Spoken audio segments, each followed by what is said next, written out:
to Minds on a Mission, the podcast where we explore the journeys that challenge us, change us, and chart the best course for our best selves. You can find us on pretty much any streaming platform of your choice. I'm your host, Samantha Bailey, an entrepreneur and content creator, and today's lovely guest is Kathy Micheel. Did I get it? Did I get it? Yes, you did. Thank you. Perfect. Yes. One day I will be a master at names, and that day I'm ready for it to come. No worries. I married into the last name. It's Micheel. Looks like Michael with two E's. Nice. Yeah, I know. When I seen how you said how to pronounce it, I was like, I would never think that. Yeah. Hmm. Well, that's cool. And you said you were married into it. Yeah. Yeah. It's a German name. They tell me there's a German G in it. So Well, I like it. I think it suits you. thank you. So to start off, for anyone who may not know you, could you tell us a little bit about yourself? Well, let's go back in time. I am the first girl born to the Schnitzer family in over 90 years. And so I married a farmer. We met in 4-H, and our kids are in 4-H now as well. And back in the day, we would be sitting around tables and just learning from each other, whether it was the family unit or the neighbors that were over, because everybody was just helpful. And so I got to hear a lot of the stories. And then as I married my husband, I guess you would say, more stories just came into my life. And so genealogy is one of those passion projects. And we go from there. So yeah, just a small smidgen of the genealogy side of me. Perfect. So, two questions. What is 4-H? Okay. And then after you explain that, what is genealogy? Okay. So with the 4-H, it is a worldwide program, and they teach you the life skills. And I was with the indoor side, and my husband was with the livestock side of 4-H. And our kids have gotten a mix of both. And so it's been very interesting to see how they have been growing up based on the life events that have been in my family and in my husband's family. And so it's just a nice mix of helping people to make the best better is the 4-H motto. And so that is part of my passion, is to take what I've learned in the past, what I've learned from others in the past, and get myself and others out of the overwhelm. The genealogy side comes in with passing on what have I learned. So when I went to college, I went for business management and computer programming. And what I could envision I wanted wasn't developed yet. And so I am the person that grew up with the party line. And for those of you that don't know, the party line was the telephone back in the day where you would have to be patient and wait for your turn to get on the phone to talk to the next person.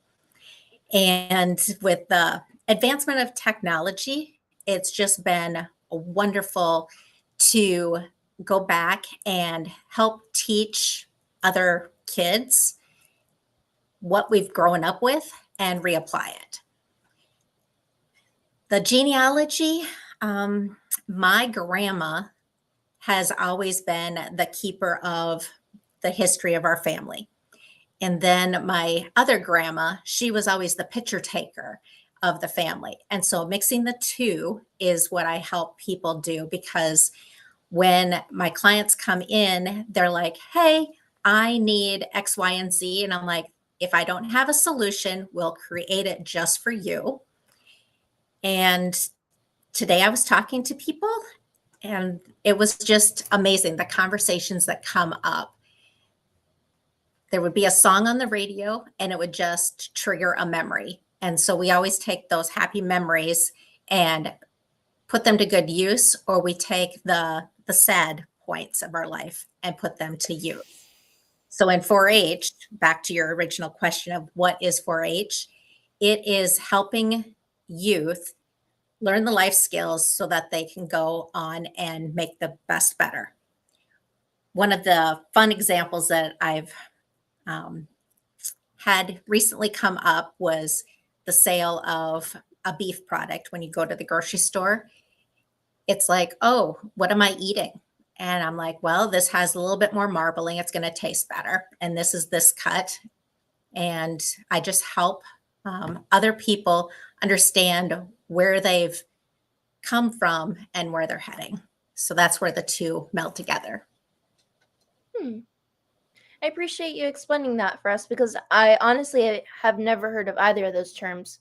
So when you said it, I really was intrigued by that because I was like, 4-H, I'm not sure. Yep. So it's the head, the heart, the health, and oh my goodness, drawing a blank. I feel so bad as a proud 4-H'er. Head, heart, health, and oh, I pledge my head to clearer thinking, my heart to greater loyalty, my hands to larger service, and my health to better living for my club, my community, my country, and my world. There you go. So, Perfect. I love that. yeah. So, yeah. The bridge and the time and the time and the bridge, yeah, they eventually come back. I love that. Um, how did you originally come across these things?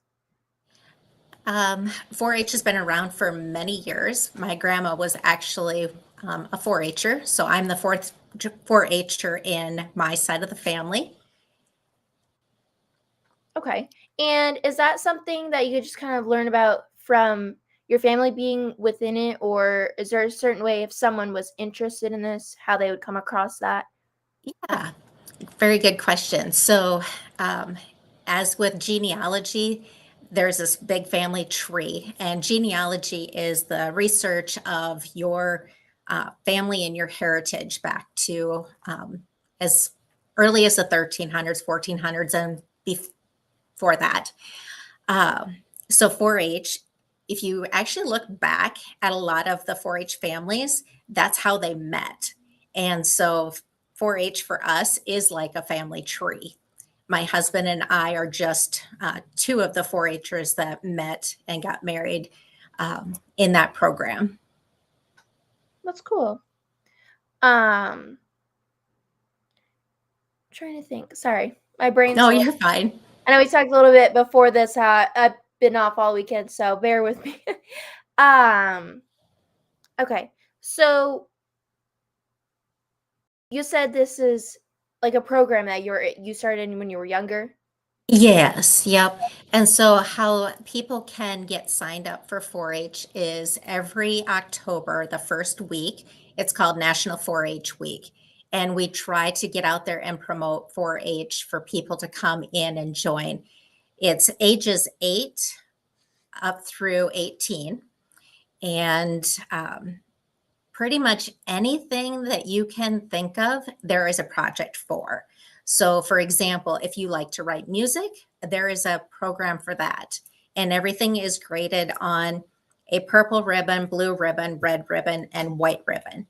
And so, if you think of every um, invention, it always starts at the bottom as a white ribbon, and then you go and improve it, and then it moves up to the red ribbon status, and then goes on to be a blue and a purple. And so we're always striving to have the best, but it doesn't mean that it's not going to be what is needed at this time. For example, that party line of the phones, that was the phones that we had at that time. That was great. And then we transitioned into the phones with the cords and then so forth to the cell phones. And now we have these little mini computers, these smart computers, and pretty much has a phone now too. Right. So, how do you feel, or trying to think how I wanted this? What is one of the biggest lessons you think you've learned from being in the 4-H program? That what you're doing at this moment does matter because every conversation does make a difference. We're always looking for an answer or a solution. And if you don't have it, somebody else does. It's kind of like I always think back to a cookbook and a recipe. A cookbook is only good if there's multiple recipes in there. And for every recipe, you have a title, you have ingredients, you have directions of how to make that best pie or that best cake or the best tasting steak. So um, that would be where 4-H has really helped is that you go back in and continue continue to look for the answer that you're wanting. That was a wonderful answer.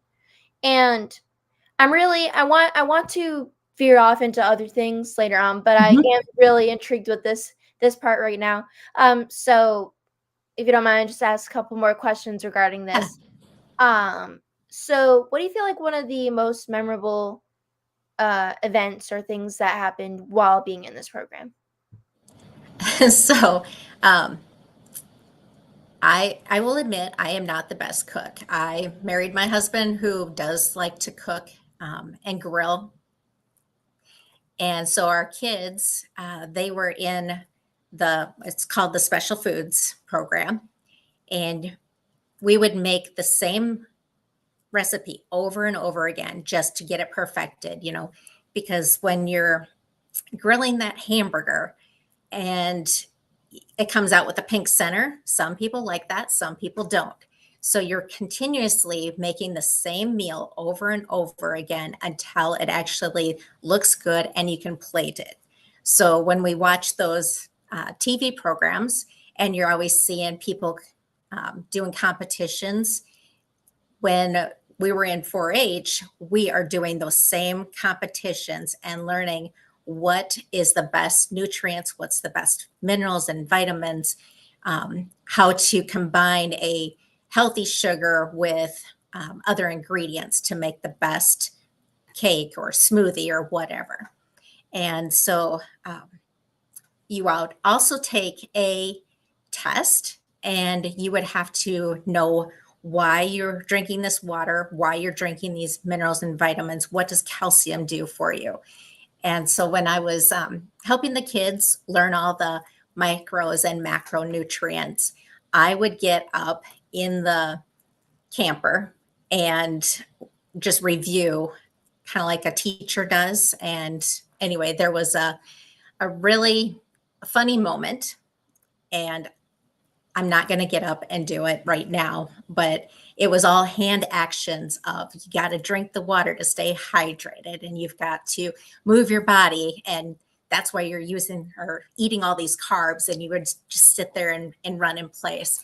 And the kids would just laugh at me because I was really being that cheerleader, that mentor to really drive it home. So I'm very action orientated, and I like to um, do things differently than others to get the point across.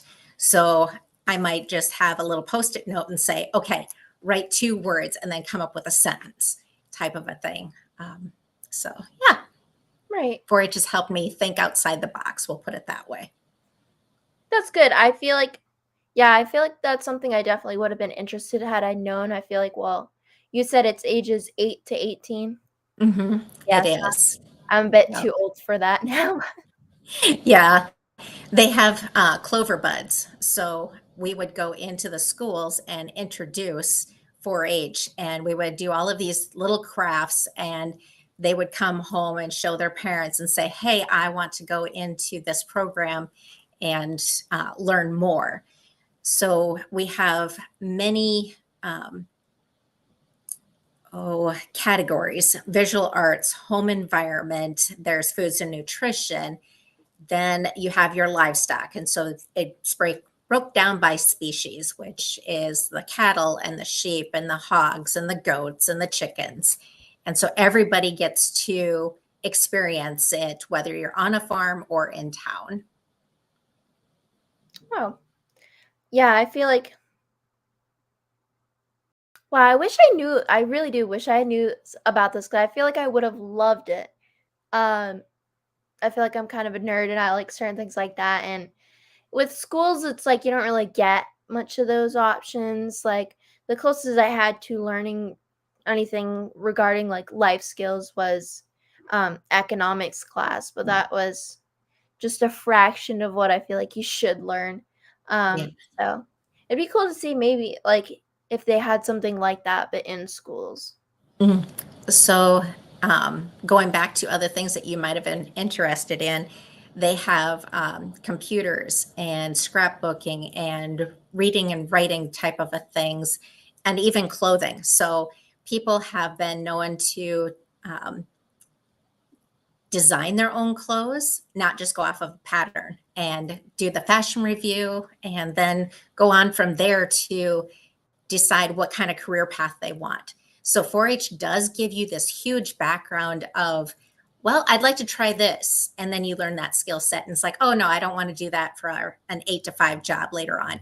Let's try this. And so it really helps kids not just learn those life skills between 8 and 18, but it helps them to know, am I going to really want to go into home environment and design houses and that kind of um, career path, or what's going to go happen. Right. One thing I thought was if someone were just like right now just starting out in 4-H, what would be one of the biggest pieces of advice you would give them? Uh, just simply start. Go to the local extension office and ask where they could join a 4-H club. So in Beetle County, where we're at, we have 4 or 5 different clubs. And some of us are more livestock orientated, and some of us are more of the indoor. We do a lot of community service projects as well, and leadership. That's that's a good thing. I wish my wasn't so tired, so my brain is like, I'm sorry. No Uh, worries. so I know we talked a bit about this, and so now I kind of want to go into the genealogy aspect and kind of they're asking similar questions because I'm intrigued to know what you would say for those as well. So um, I'm trying to think. What is one of the biggest things that you feel like you have learned from genealogy? So um, if you can picture the wagon wheel, we all started with a wagon wheel. Then we added a layer of metal on there to make it go further. And then we gave it some rubber tread and we're like, oh, this is good enough. And then we're like, okay, I'm headed up north. I need deeper tread to make it through the snow and all those other winter conditions versus living in the south and you only need a certain type of rubber tread. So with me and the genealogy, I always think back of, okay, if they came here across, Wisconsin and Minnesota and South Dakota to get here to do all the farming and raise the best crops for us, what can I do to help others go in their direction and their path? And if I look back at who my ancestors were, they weren't just pioneers and homesteaders, they actually built roads. And so a lot of the roads that we have in our county were actually built by my ancestors. And it was like, okay, what kind of equipment did you have?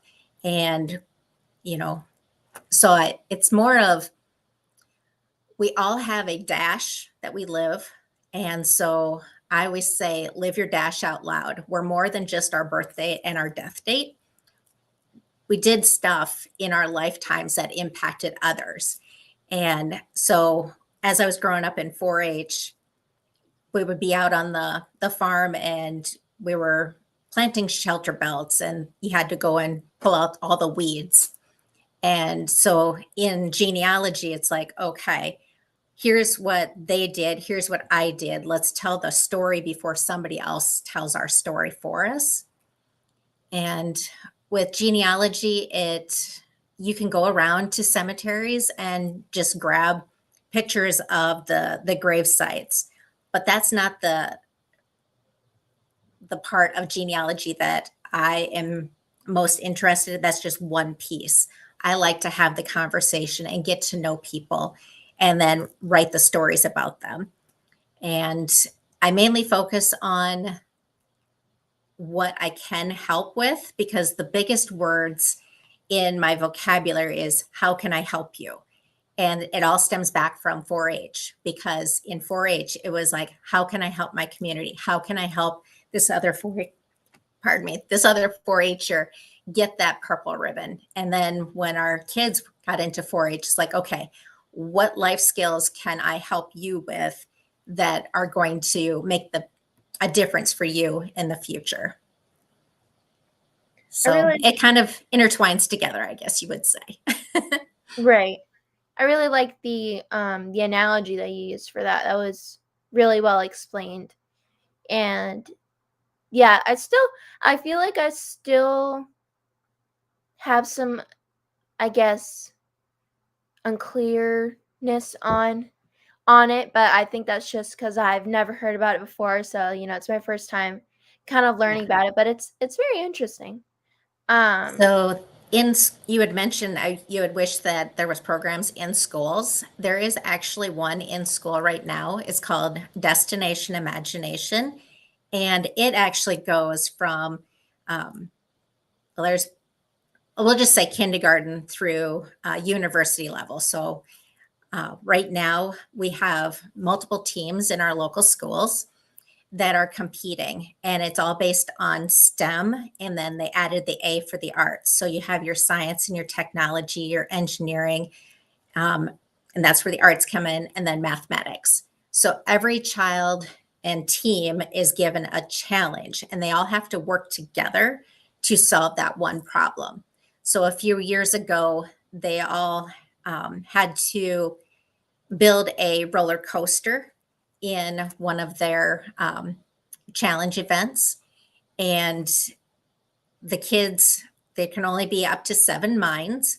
And so 7 individuals or less, and no less than 2 people on a team. So you have to have at least 2 minds, but no more than 7 to solve that problem.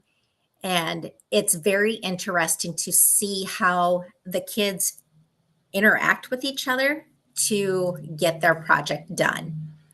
Everybody contributes an idea just like you would at work. And then you take the combination of everybody to come up with the best result. So in 4-H, you're usually on your own project, your own time, trying to get it perfected so that it will earn that purple. In Destination Imagination, you actually are more in a work environment, that career level of going back and forth. So, uh, yeah. that's cool. It's glad to see that, like, it's seeming like things are starting to kind of go in a direction where it might be, having more programs and things like that in schools, which is really cool. Mhm. Um, so could you kind of tell us where you're at right now with everything, and just kind of give the insights of like what your day to day looks like? Okay. So, I am currently a health and life coach. I was in the corporate world for over 20 years. So, when I started, I was actually as an employee to a family owned business in the agriculture world. From there, I went into a cooperative setting, still doing ag business. And from there, I went into crop insurance world, which meant I got to talk to many people across the United States. And based on different crops. So whenever there was a weather event that came in and devastated people and their crops, I was there as that customer service person to kind of help bridge that gap of, okay, here is Mother Nature and here is, what you're looking at. I couldn't tell them how to farm, but I could review their options based on that policy. And so I would give them a few moments and then let them know that the next person would be calling and they would actually be able to be the boots on the ground and helping. In January of this year, I transitioned out of corporate world into the health and life coaching. I should back up. I went and got the health and life certificate back in the COVID days, knowing that there was more people out there that needed me as the customer service, me as the liaison, me trying to make the best better for each person, because when COVID hit, they're like, "Oh my goodness, I've always done this. Now what do I do?" And I'm like, "Okay, I can help you because back in 4-H, here was the life skills. Here's what I had to do." And then I was like, "Oh, I remember my grandparents saying, this is what I needed to do because this is what was going on in the big world." And so I just went back and said, okay, I can help myself out of the overwhelm. I can help others out of the overwhelm based on all these other data points that are out there, whether it was life experiences or in a textbook. But just trying to help that anxiety level of people come back down and be able to have huge conversations has been wonderful. That's awesome. And as for the health and life coaching, what would you say is something that you really have learned since started doing this? That every moment is really today forward. You can not go back and change the past, but you can go and say, hey, this has happened. Let's try it this way. Or, hey, I like this. Let's continue on this same path. You're never stuck. We're unplanted trees, we're planted and then you get to blow in the wind. What conversation is going to breeze by that's going to make that pivotal change in your mindset and say, oh yeah, I can do this. I'm human too. I said the other day, man, I just feel like I need to melt down. And someone said, do I have to watch? I'm like, no, you don't have to watch. I just need a moment. Let me go regroup and then regrow. And so we're never stuck.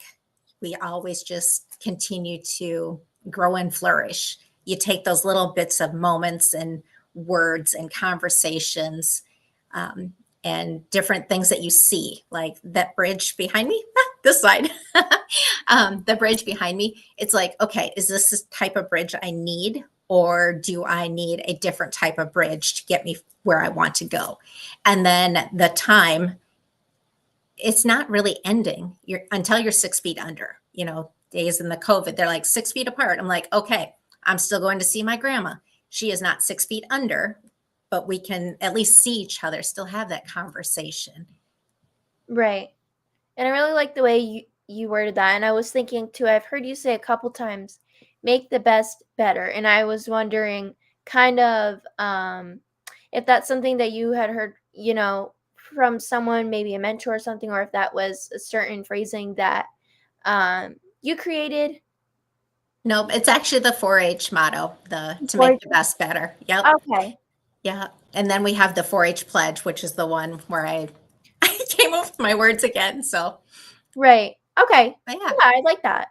I had never heard that or the other thing before, the pledge. So that's why I Yeah. was wondering. No. Um, what would you say is one of your favorite things about health and life coaching? That I do make a difference in somebody else's life and that I can reassure them that they are making a difference. Just like this podcast, your name, mine's on a mission, that just resonated with me right away. I was like, I've really got to get to meet Samantha and just, get that conversation because it's uplifting. Just the name of your title. My Every time I go on video, I lean back to the real daily news because news to me, I do not watch television type of news on a daily basis unless I absolutely need, the weather or whatnot. Because in my world, the real daily news is nutrition, exercise, water, sunshine, and sleep. And without those four things, you can't go. So you need the nutrition to get going. You need the exercise because you can't just sit still. You got to get up and move and regenerate your internal battery. And then the water, got to stay hydrated. And then with the sunshine and sleep, you only have so many hours in a day. And I always encourage everybody to live the life that they imagined, live your dash out loud. If you don't have the answer, that's fine. Somebody else does. You just need to keep asking or researching. So, yeah. Right. And I really appreciate what you said about the title and it resonating with you. Honestly, when I was coming up with names, I was having such a hard time. And like I talked a little bit about this before we got on, but that really I've really come to learn how to utilize AI and how to so it was a lot of tweaking. I was going through and I had so many names, prompted Mhm. because I was trying to figure it out. And I had a couple other ones that I was like, because I already knew what the premise was of the podcast, but the name was quite a hard one. But something about this one, I came across it. I kept like creating more names, and I just kept coming back up to that one. And I'm like, I don't know, something about that name just kind of suits what the purpose of the podcast is for. Um, Yeah. So, do you have like a certain hashtag that you put in with your Minds on a Mission podcast name? Yeah, so I'll put hashtags at the end of um each episode, and I'll have that's usually one of them, and then also it's like based on kind of the topic. A lot of the ones is like entrepreneur or trying to think. It depends, or I'll like hashtag podcast, just certain ones that kind of fit the episode. Okay. So here's a good one for you. And it's the hashtag that I use. It's hashtag just verb it. Because with everything that we do, we have to have a verb. Like talking, thinking. Hmm. I need to cook. I need to drink. I need to write something. You can't move forward. And so, um, like yourself, the name, someone who said, why today forward consulting? I'm like, everything is today forward. You and I can have a consulting, a coaching, a conversation, but it just needs to have what is going on. So it's always today forward consulting based on the four pillars of the health, the life, the business, and genealogy. Right. So if you think of it, you have to have your health to have the life. And when you have a life, you're either the employee or the employer or the teacher or the student. And then we're all in the business of helping one another. And then that genealogy part is how do I transition to the next generation? How do I help that next generation flourish? Right. And like if someone were to ask me that same question of like the name for mine, I'm like, it just fits. I'm like, the whole premise was for me to sit down with other entrepreneurs and to really get to know each other and kind of get in the insight of what really drives people and motivates them towards what they're doing and kind of understanding because there's so many different niches out there. I've since doing this, I've learned so many new things that I had no idea were a thing. And one of the biggest ones was I didn't know what craniosacral massage therapy was, and that was one of the first things I had.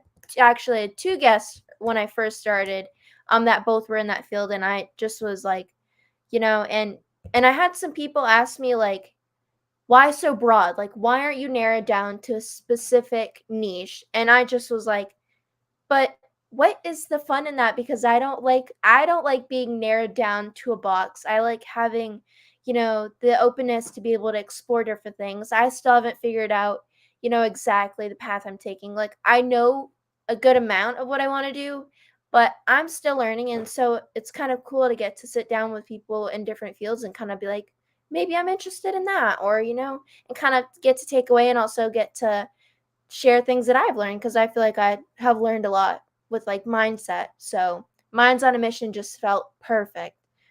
I do like that. I love your backstory of, how it came about, and those interview conversations, those are huge because you can always pivot and change off of them. When I was in college going for computer programming, I was a uh, customer service person at the local J.C. Penney. It doesn't exist anymore, but a clothing store. And the teachers would come in. They're like, "Oh, I need a new outfit. The kids are tired of me seeing me in this outfit." And so I would pick, mix and match different outfits for them, and they would go out happy.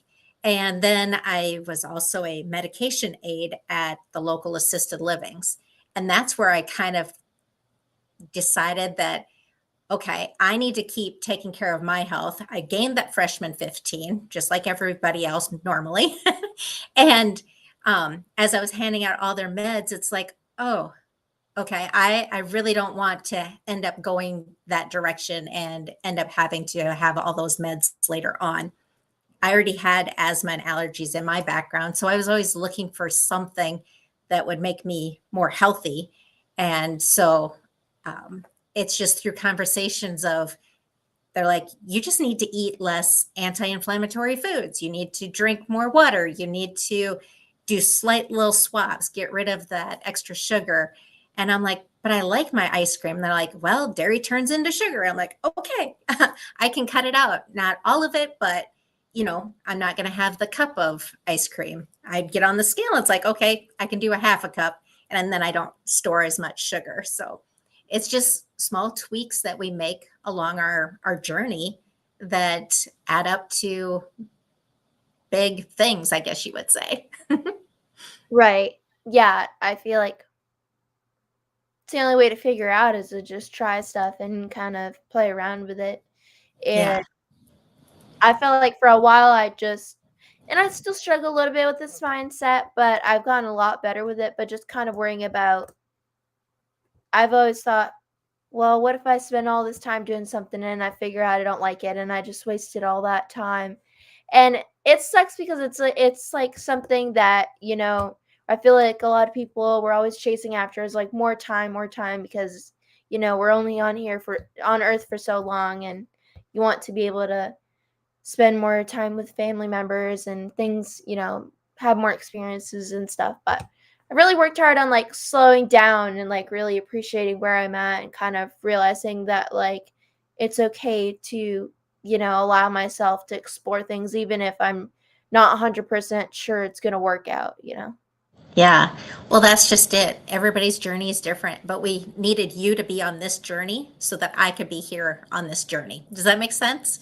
Right. So even if you're like, oh, I don't know if I'm doing the right thing, you are doing the right thing for right now and for others. For example, me. Um, so I'm always looking for, how do I get more PTO? And PTO for a lot of people has always been paid time off. And right now, PTO has a different meaning for me. So it's more of patience, time, and other stuff. That's the PTO that I am chasing. And if you don't have patience with yourself or others, you're wasting a lot of time. And it could be good, bad time, but it just needs to happen. Right. Yeah, I like that you kind of have created like your own adaptations of things. Sorry, I like had a weird thing. I was like, "Oh, Yeah. um, but yeah, I think that's really a really good way to look at it, and I definitely worked a lot on patience. I feel like I used to be super impatient. I just very much was like, "Go, go now," and and I'm just more of like I said, kind of really trying to enjoy my time, and just be in the moment. So, lately I'm trying to work on a balance and spending more time with my loved ones, like my grandmother. And so Yeah, it definitely sometimes feels a bit overwhelming because sometimes it feels like I don't have enough time for all these things. But I just realized some weeks may feel more productive than others, and it's all based on kind of how I'm feeling. And I always tell myself like not every week's gonna be the same. Like sometimes you need to slow down more and just have breaks and not take a little bit of time to recenter yourself. Yeah, very, very true. Um, Everything is either obstacle or an opportunity. You just have to decide. And Mm. so um, I kind of think of myself as a positivity coach of, okay, overwhelm only lasts for as long as you want it. Just choose the next verb to get out of it. So if any of that resonates with you, I'm here. Just, chat a message. Everything's always um, stemming from my main website, Today Forward Consulting, and from there it's like an endless railroad or bridges. And so yeah. Right. Yeah, I feel like I'm at a really good place, and I feel like it's taken me a long time to kind of be happy with where I am. And so yeah, I feel pretty good. I feel like it's definitely a lot of things at once, but a lot of good things. So, when it gets less daunting when you're like, I know these are a lot of good things that are happening, and like I'm definitely someone sometimes where I'm looking at the overall like, oh well, I gotta do all, and like it already in my brain like listen out all the things, and like before it's even happened, and then I get stressed out because I'm like, oh it's a lot, but then I'm just like, it's good to kind of already think about a plan, but just to kind of like realize like things are gonna happen how it's gonna happen. I don't need to be so OCD about things all the time. So Yeah, yep. We're in 4-H, we're always looking to strive for that purple, but you might need, I've got reds, I got whites, and lots of blues. You might need those red, white, and blue moments to get to that purple, is what my big takeaway was growing up in 4-H. Nothing's ever completely perfect, but it can be darn close. So, I like that.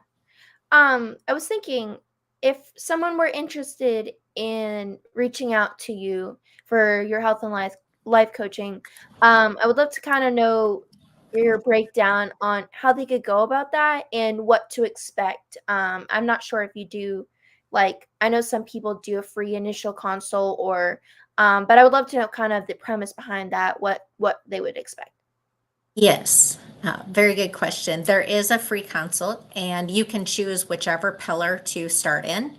You would go out to todayforwardconsulting.com, and from there, you'll get into the time management ROI section.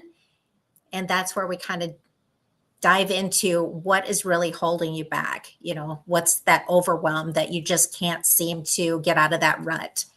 And we just have curated programs for the one-to-one coaching, but then I also do one-to-many, where if everybody is like, hey, I just want to look at my family tree and I only know my birth date, my grandparents' birth date, and my parents' birth date, that gives us a little bit to go on.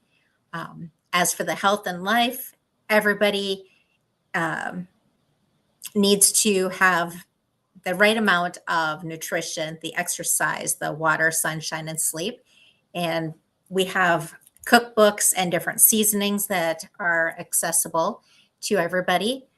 Some of the seasonings I've actually created, and we've even got little kids, toddlers actually eating their vegetables now because they have flavor, they taste good.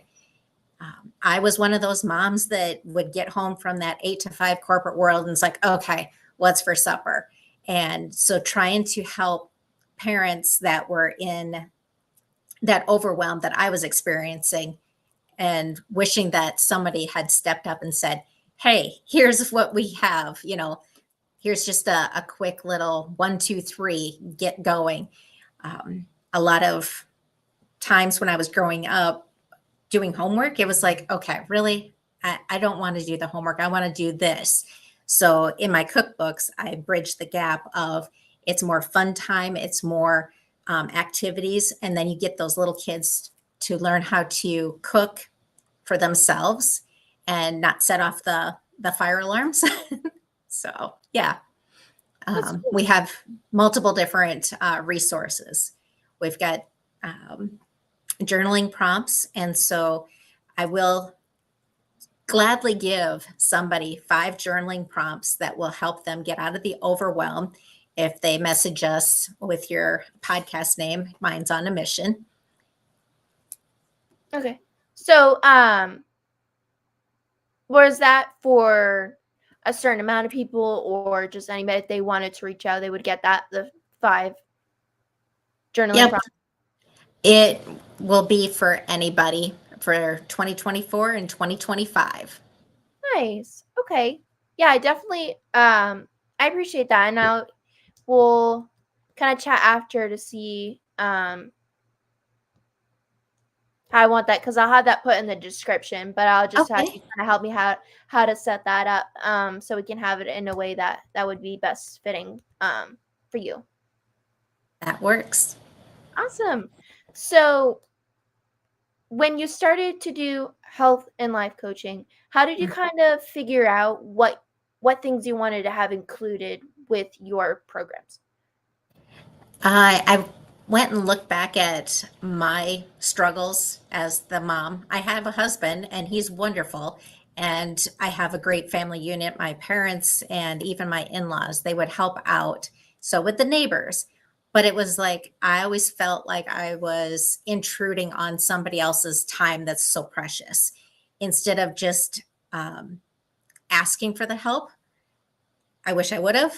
So what I've done is I went back in and said, okay, reflecting what made me feel more negative towards myself, that I could flip the script and say, this is how I felt. I don't want somebody else to feel like this anymore.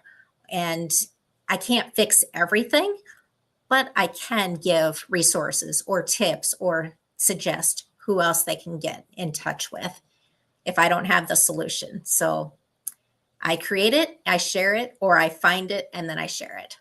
Right. I like that. And it was just very interesting to me to kind of know because I wouldn't say I've definitely thought about coaching um as an overall thing of what, kind of exploring like or what is some things that maybe I would want to do. Coaching definitely was something that I came across, but my struggle has been figuring out what the exact topic or I mean would be like what kind of coaching I would want to do. But definitely helps to kind of know like if I were to have my own practice to kind of know like okay, what steps should I kind of take in creating my own process. Yeah, I appreciate you're welcome. So the business side, going back to my computer programming, I'm always looking at the ones and zeros, the if then statements, the WYSIWYG. What you get is what you input is what you get out.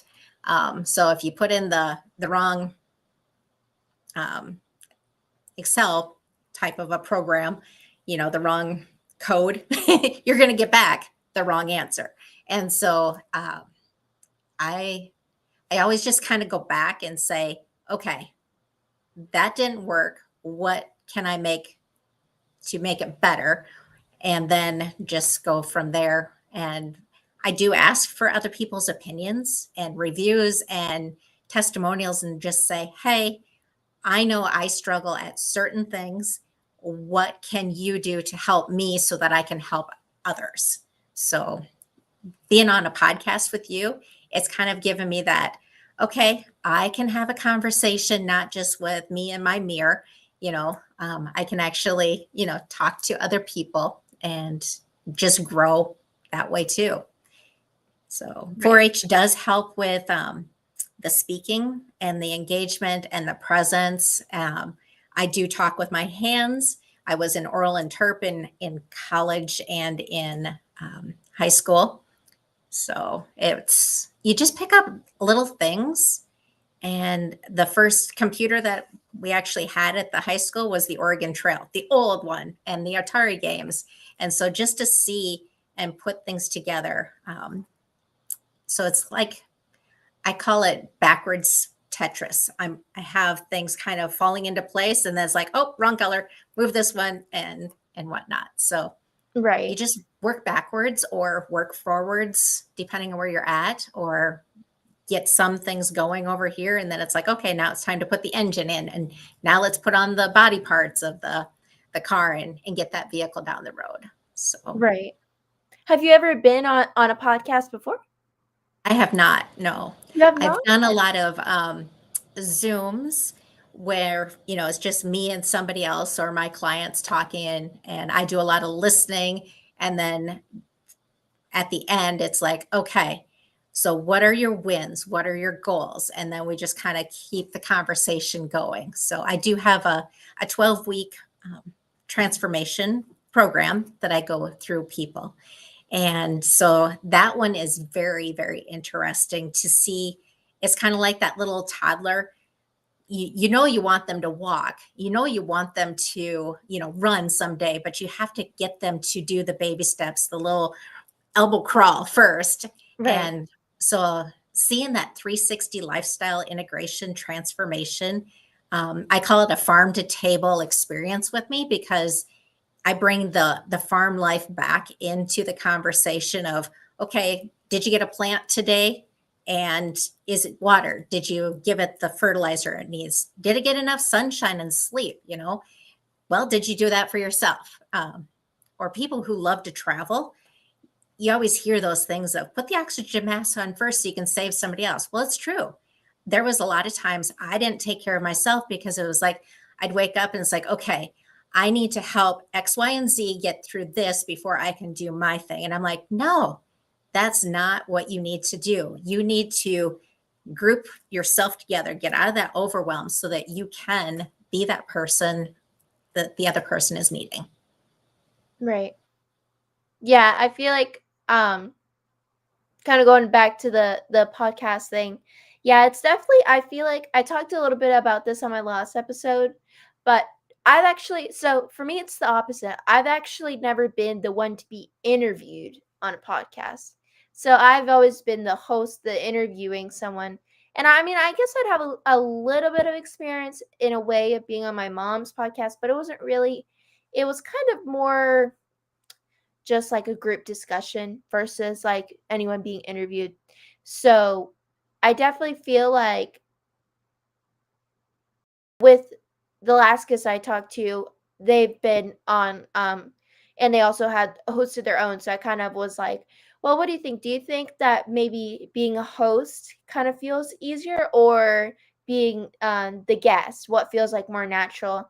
And kind of what I thought, she agreed that it's definitely comes more natural being the guest versus being the host, Ah, which it's more of like being a host. I feel like it's a little more intricate because you kind of come up with like questions on the spot, and so it's kind of a little more I'm not sure how I'd word that, but I feel like a bit more to think about, because you kind of got to think of like what's your next question versus being the guest. You kind of, I feel like, just kind of flows, when you're, especially when you're really passionate about what you're talking about, it just kind of comes out.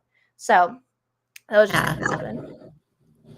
Well, I was trying not to overthink, what kind of questions is she going to ask? I Right. have such a varied background because of that generational. I remember my great great grandparents, where a lot of people don't. I'm the oldest child, where, my younger siblings are like, oh, she always got to do this. I'm like, well, maybe, but I didn't get to do that. Well, it was because we all lived in a different, not really era, but kind of, I'm an 80s child, really. But, Right. it's, you just kind of, um, a lot of the 80s children, my classmates, they didn't grow up with the party line. I've got a telephone chair that's over 100 years old in my house. So I'm slowly going through my house and saying, okay, if I was going to be a minimalist, I at least want the picture, I want the story. And so I'm just been going around and saying, tell me more about that story. Because one of the ladies that I took care of at the assisted living, she was a telephone operator where you would actually plug it, the cords in and whatnot to get everybody connected. Well, this summer we were out camping, and one of the ladies said she was a telephone operator the day that Elvis died. And I'm like, seriously? So I didn't actually, it wasn't a podcast, but it was in person conversation. I'm like, please tell me more about that. That is just, interesting. And so for me, I've been able to talk to multiple people that my kids and my family are like, oh, no, you've never talked to those people. I'm like, oh, yes, I have. So when you go in through my house, you'll see different items that just bring back memory. And one of the latest pieces I've got is actually the man walking on the moon, just a newspaper article. It was in a frame from Hobby Lobby, nothing fancy. But I remember writing to NASA when I was in seventh grade, and I actually got a letter back from them. I was like, wow. So it's just those little things that just all of a sudden pop up in conversation, and they're like, wow, that's just amazing. Destination Imagination, for example, that's also a worldwide program. So when our kids go to compete on the world level, you get to meet people from around, obviously, the world. And there was the Poland group down in front of us. And I was like, oh, you know, I know that some of my ancestors actually came from Poland, but I have no idea how to even speak to them. And I know that they were speaking English in front of us, but I didn't go up and approach them because I didn't have anything to really ask or say. But it was just, it sparked the idea in my head of when I get home, I need to go back through, find a picture, and make a note of that story. Mm-hmm. So, I like but that. yeah, I feel like I don't really have a lot of things. I mean, I have some stuff, but I yeah, I won't go into it. I feel like I'm only 21, and I feel like I've got so much in my backstory already of just like the life I have lived. So part of it was just moving around a lot and kind of dealing with poverty. So I didn't for a while I didn't really have things like that I carried on because we were just moving so much. So I'm starting to kind of build that collection of certain things that like just make me happy or, build memories. But they're kind of newer because I've only been out on my own for, wow, I mean, 3 years, I think, since I was okay. 18. So, Well, don't discount those little moments because in 20 years, you're going to go back and go, oh my goodness. right. Yeah. Right Yeah. now it feels like small because I'm like, well, they're not from a long time ago, like when I was younger, but they're things that I'm starting to build now that I'm on my own and like have a stable place. Starting to build my own like collection of things. Um, but Yeah. yeah, so oh, I don't know if you're gonna say something. Sorry. So yeah, that's the other thing is our kids are teenagers. They're going to be taking over the family farm, and so a lot of us are trying to figure out how to transition, that next generation into the farm. And so it's I don't just talk with one generation. I am actually fluent in English, and then throughout the generations to get people out of that overwhelm into the next stage of life. So, Right. I yeah. really like that. I feel like you have so much like in your backstory, like a lot of things that like I never had heard about before today. So I really appreciate you sharing that with us. And I'm sure there's some people like me who maybe didn't know what some of those things were. So like 4-H and the genealogy. So I really appreciate you sharing that with us. And I didn't know that when you set up that this was your first ever podcast episode. So congratulations. Thank you. Yep. So, speaking of firsts and loving genealogy, just sparked the conversation because you never know where it's going to lead. A lady came up to me and said, are you really from South Dakota? And I said, yeah. And she's like, so am I. And she goes, I'm actually a descendant of William Penn. I'm like, wow, that's just amazing just to figure out other people's genealogy. So um, if anybody needs genealogy research in Beetle County or South Dakota, I do that as well because it's not easy to fly here and get the hotel room and the time to get up to the courthouse and back home if you have limited PTO. So I am here. Right. Yeah, I feel like I'm gonna start like bugging my friends and stuff, be like, "What's your genealogy?"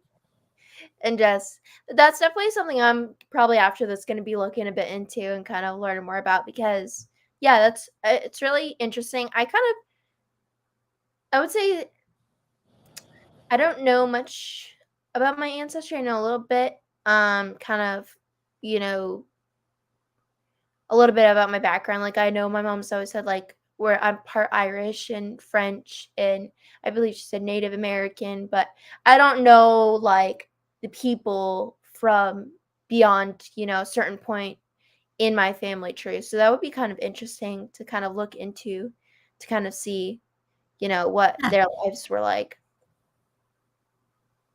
Well, so we hit the hour mark, and I don't want to take too much more of your time. But I really appreciate you again coming on tonight and getting to hang out with us and just let us know more about you. Well, thank you. Of course. And if you ever, I've been saying this, but I think I just get way too excited. But I'm like, if you ever, wanted to come back on at a later point, kind of, if you ever had update or anything, I know we kind of talked a bit about something before that I didn't want to mention because I wasn't sure if that was um something Yeah. that you've shared, but definitely would love to kind of come back on later on and kind of discuss that maybe. Yeah. No, I would absolutely love that. So, nope, Perfect. there's so much more to life than just one conversation. So, spark it up again. Yes, I agree. So for anyone who may want to reach out to you, if you could just let us know where they could find you. Let's just start with my main website, todayforwardconsulting.com. And then my phone number, email, all the socials are out there. Perfect. And I don't know if you guys saw it earlier, but she did mention you said it was 5 free journaling prompts. Yes. Okay. Yep. So, I'll send you a message after this and we'll kind of work out what we are going to do for that for you guys so that way you guys can get access to that and make that a little bit easier for you guys. So, definitely Sounds good. yes. So, we thank you guys for coming on tonight and we appreciate you hanging out with us and letting us get to know more about Kathy tonight. And I will see you guys on Friday. I believe that's our next episode. Some weeks I have 3, so I'm trying to keep up with it, but yeah, we appreciate you guys and we hope that you have a wonderful Monday night and happy Thanksgiving beforehand because I won't see you on Thursday. So awesome. Well, good night. Good night. Bye.